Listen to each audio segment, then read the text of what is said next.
Здравствуйте! Вы смотрите передачу «Авторивьера». Тема сегодняшней программы – летний курортный сезон в Абхазии. Начинаем мы снимать с таможенно-пограничного терминала на Псол и постараемся показать вам все глазами автотуриста. Многие туристы едут к нам на отдых на личном автотранспорте. На абхазской границе пограничники и таможенники работают очень слаженно. Простая проверка документов, и вы через несколько минут в Абхазии. Здесь в терминале какой-то визуальной информации для туристов мы не увидели. Впрочем, каждый может получить востребованную информацию в нужных объемах из различных источников в интернете, в первую очередь на официальных сайтах госструктур Абхазии. Этот курортный сезон для россиян начался очень поздно, так как в связи с эпидемией была закрыта граница, и посещать Абхазию стало возможным лишь с 1 августа. Такая ситуация сложилась впервые за более чем столетнюю историю курортов Абхазии. В настоящее время здесь мы видим непрерывный поток автомобилей, въезжающих в республику. И на пешеходном терминале также количество пересекающих границу достигло прежнего уровня. Несмотря на то, что этот туристический сезон начался поздно, в целом, по словам ательеров, его уже можно считать состоявшимся. Этот водитель только что переехал границу. Здравствуйте, откуда едете? Здравствуйте, из Оренбургской области. Сколько добирались? 2500 километров. Сколько? По времени. По времени 33 часа. Нормально. Как границу проехали? Ой, вообще отлично в этом году, прям шикарно. То есть очереди не было, Нет, да? нет. Те года, да, вот мы там и 1,5 часа, по-моему, и 2 часа стояли. А в этот раз прям быстро все. В какую сторону, куда едете? Новый Афон. Новый Афон. Ну, мы везде здесь по... Ну, естественно, раз на колесах, это Да. всегда. Рица, Сухум, ну и так далее, там пошли по маршруту. Ну, на неделю, наверное, да? Вот там. Ну, 4 дня будем здесь, 4 суток. Приятного отдыха. Спасибо большое. Счастливого пути.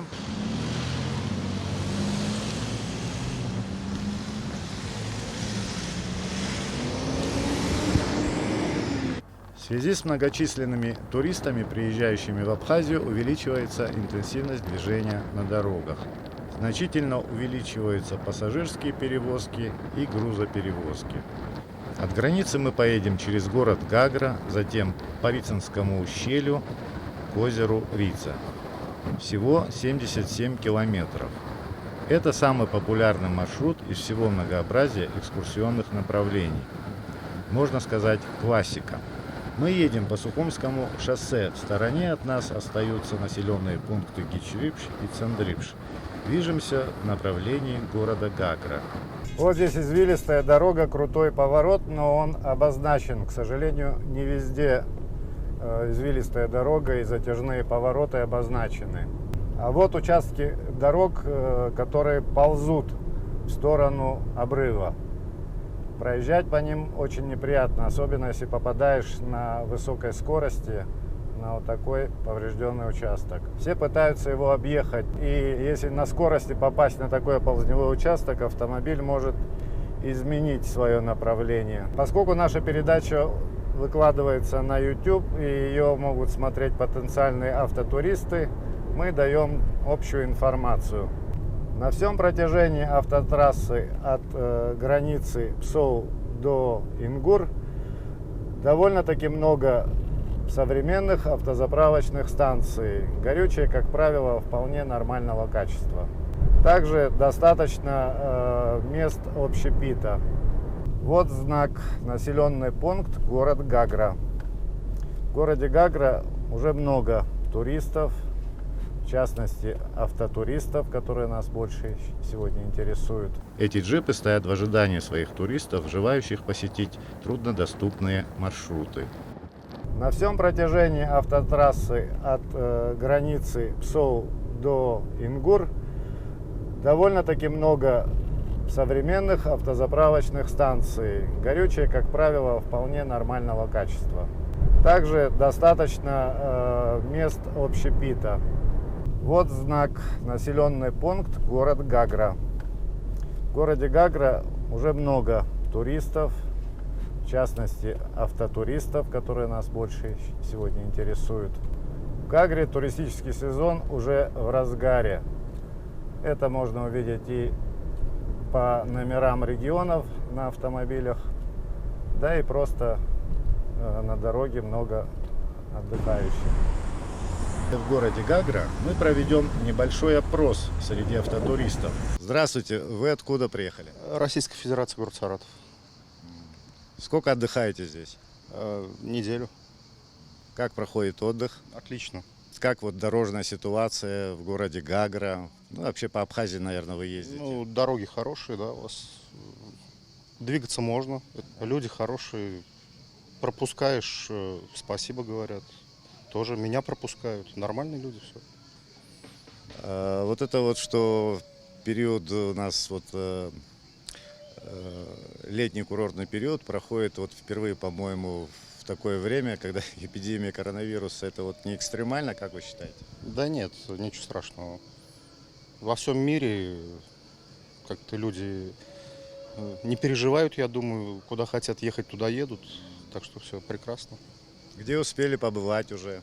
Я у вас побывал, естественно, Гагры, Пицунда, побывал Новый Афон, да, правильно? Да. Ну вот, побывал, да. Спасибо, приятного отдыха вам. Здравствуйте, откуда приехали? С Кисловодска.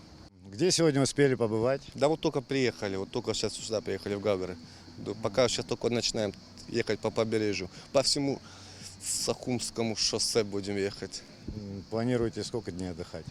Не знаю. Здесь такая, как сказать, такая атмосфера, такая красота, что здесь походу остаюсь не на один день, не на два, а может быть на месяц. Мы с России, с города Воронеж. С Воронежа, да? Да. Сколько добирались, сколько часов? С Мы отдыхом добирались, сколько мы? В 11 выехали, в 7 мы здесь были утра. Ага. В 11 вечера выехали, то есть ночи. Ну, это не очень далеко, да, в принципе. Не, Ну, так, не так утомительно. Ну, сравнительно, да, 1100 километров мы проехали. Сколько дней здесь? Мы уже 4-й день здесь. Как состояние дорог, дорожной инфраструктуры? Ну, мы вообще первый раз сравнительно неплохо. Неплохо так, и смотрим даже ремонт какой-то производится так. С автоинспекцией как взаимоотношения складываются? И еще не общались, Ну, это- слава богу, может быть, да.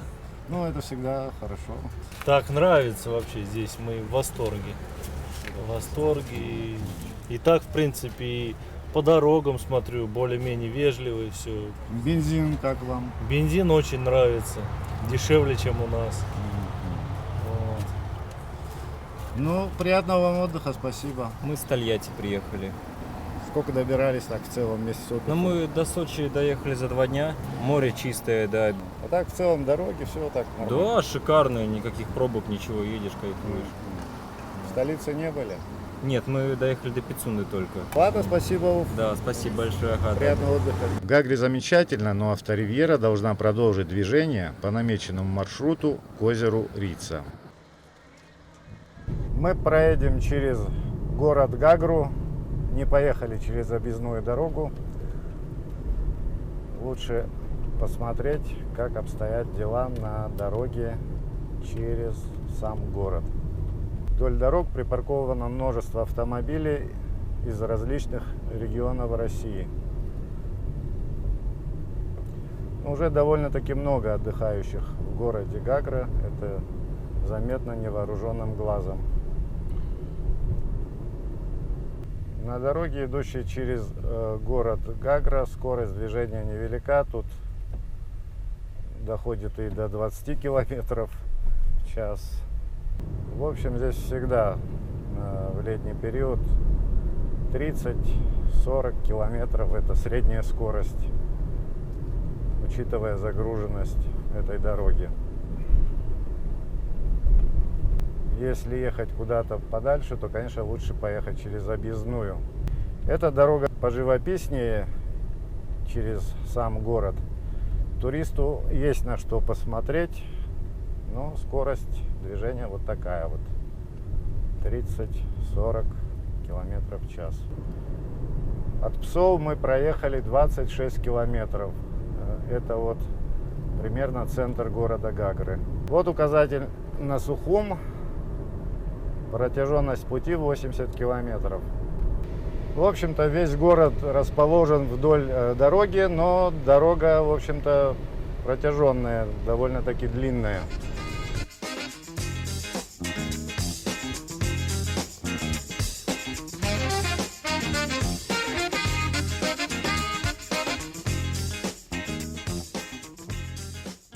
Сейчас вот мы проехали развязку. Здесь поворот направо в направлении Пицунды. А нам на 37-м километре перед Бзыбским мостом надо сворачивать на Рицинское шоссе. Мы сейчас вернулись с республиканской трассы и поехали по дороге, ведущей к озеру Рица.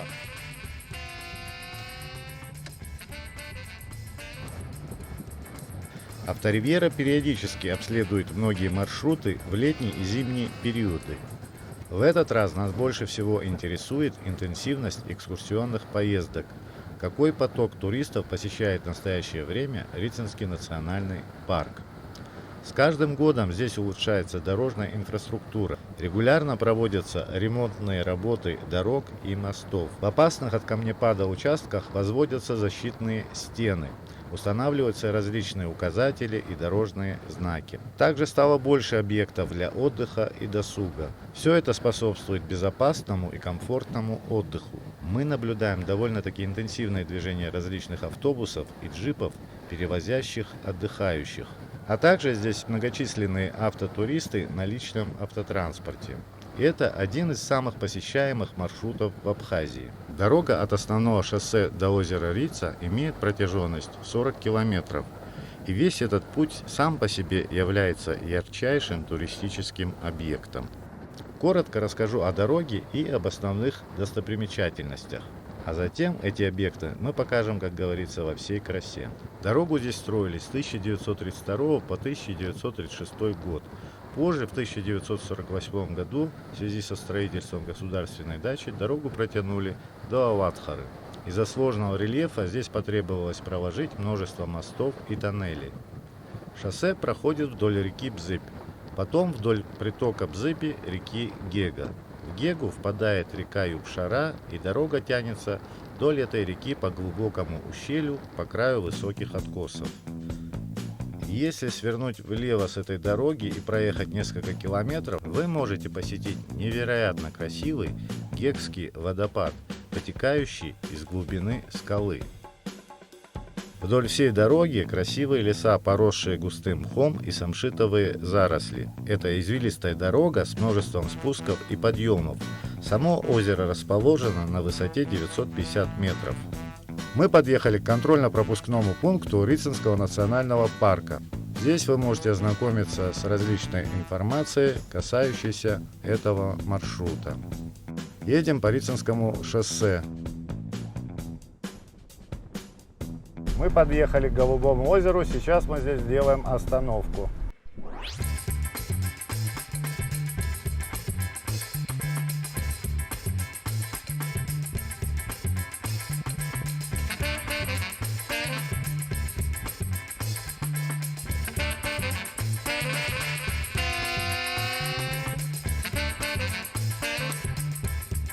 Голубое озеро – это небольшой водоем с голубой водой.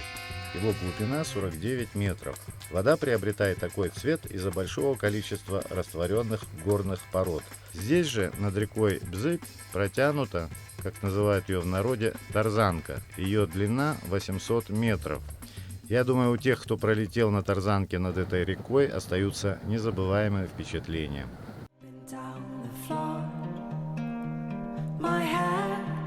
Isn't anymore, and once there was an animal. It had a son that mowed the lawn. The son was an okay guy. They had a pet dragonfly. The dragonfly ran away, but it came back with a story to say.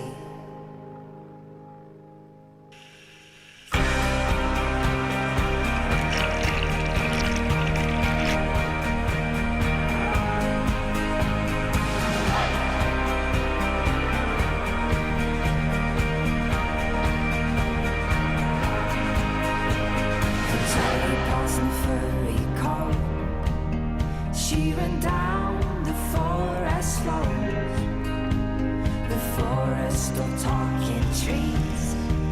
They used to sing about the birds and the bees. The bees had declared a war. The sky wasn't big enough for them all. The birds, they got help from below, from dirty ponds and the creatures of snow.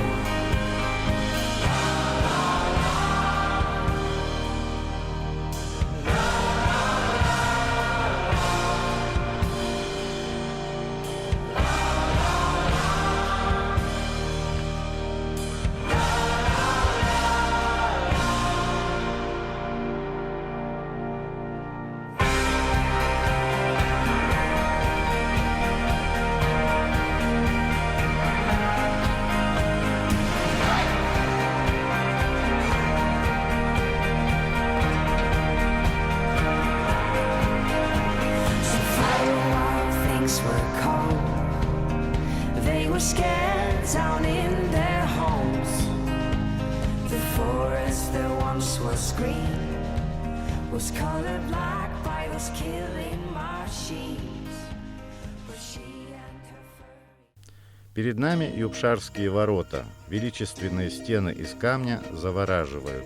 Здесь начинается Юбшарский каньон. Шоссе проходит по очень узкому дну ущелья. Вот и река Юбшара пересекает путь.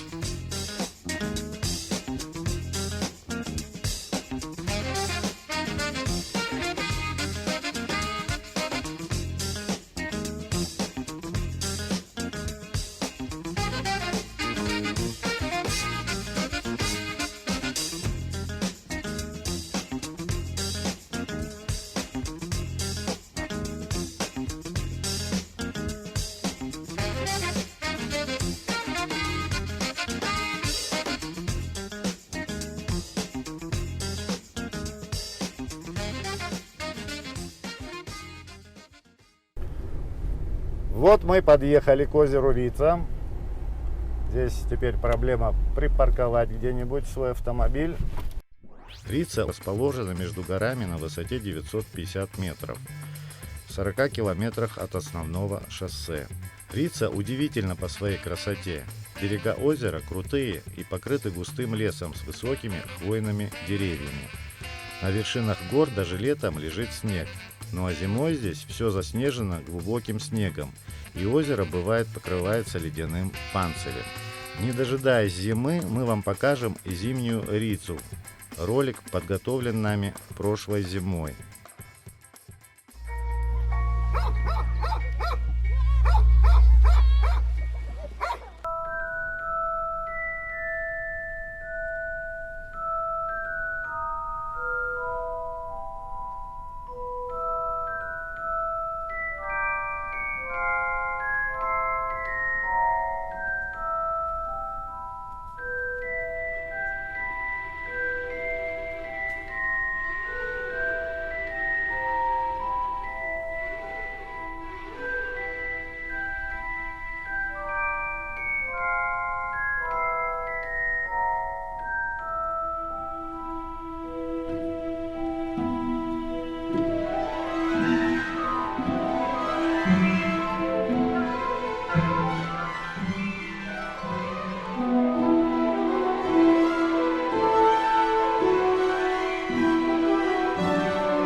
Здесь большая стоянка для автомобилей. Вокруг множество кафе, ресторанов и сувенирных магазинов.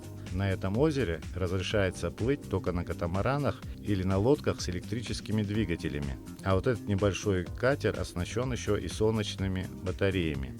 Напоследок немного информации о ближайших объектах. Дорога идет дальше, огибая озеро Рица. Оттуда открываются все новые виды. Так вы достигнете места, откуда можно увидеть все озеро целиком. И по красивой извилистой дороге вы попадете на сталинскую дачу. От озера Рица тянется еще одна дорога длиной 18 километров, ведущая к курорту Ауатхара.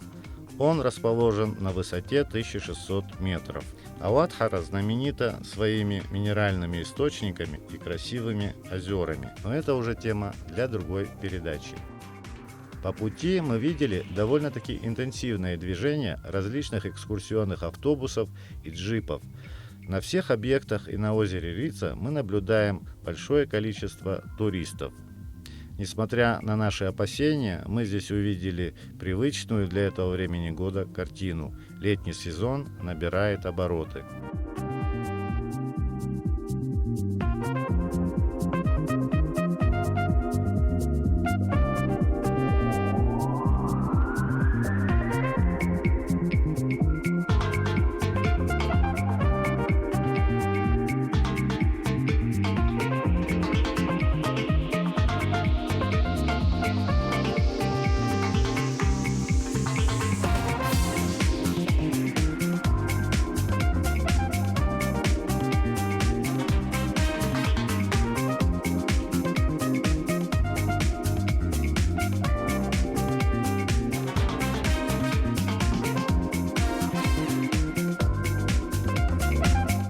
Всю эту красоту вам показал телеоператор Давид Хашик.